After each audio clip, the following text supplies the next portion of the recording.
L'info écho avec Capital. Le chiffre du jour, c'est 8,7%. C'est la sévère hausse des tarifs réglementés du gaz qu'ont subi 2,8 millions de clients Engie au 1er septembre. Il est donc l'heure pour ces derniers de changer de fournisseur d'énergie, mais pas que. Car en cette rentrée, nombreux sont les contrats à mériter un coup de jeune. Les taux de crédit immobilier sont au plus bas, les promotions sur les offres mobiles et box se multiplient. Capital s'est ainsi penché sur les droits des consommateurs pour vous permettre de faire de larges économies. En mettant en concurrence l'ensemble de vos contrats, vous pourrez ainsi réaliser plusieurs milliers d'euros d'économies chaque année. Et que les phobiques administratifs se rassurent, les démarches ont largement été simplifiées depuis quelques années. Le coup de gueule du jour est poussé contre la qualité de nos logements neufs. Dans un rapport commandé en début d'année par le gouvernement et présenté hier par la ministre du Logement, Laurent Girometti, directeur général d'EPA-Marne, et François Leclerc, architecte urbaniste, font l'état des lieux du confort et de la qualité de nos appartements. Trop petits, trop bas, trop sombres et mal conçus, les critiques sont nombreuses. Les auteurs proposent donc d'établir un référentiel du logement de qualité, dont certains critères ont vocation à être utilisés pour le paramétrage du dispositif Pinel.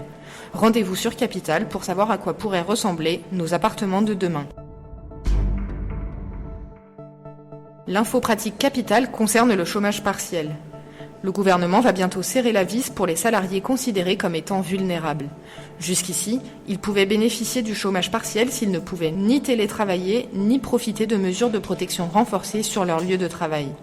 À partir du 27 septembre, une condition supplémentaire sera à remplir pour pouvoir être placé en chômage partiel. À cette date, le dispositif concernera les salariés vulnérables les plus à risque, qui sont soit affectés à un poste fortement exposé au Covid-19, soit sévèrement immunodéprimés, soit dans une situation de contre-indication à la vaccination. Plus d'informations sur capital.fr. Et on termine par la détresse d'une locataire. Nora a 41 ans, elle habite à Châlons-en-Champagne dans la Marne, dans un appartement de 54 mètres carrés situé au 3e étage de son immeuble. Ou plutôt, elle habitait. En effet, depuis plusieurs semaines, cette mère de famille a été délogée par les rats qui ont littéralement envahi son logement.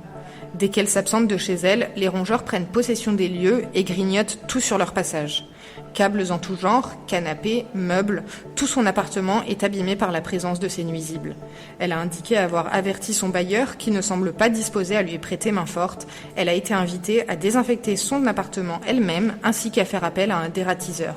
La locataire s'y refuse, estimant que cela n'est pas de son ressort et pour le moment, elle a emménagé chez son petit ami.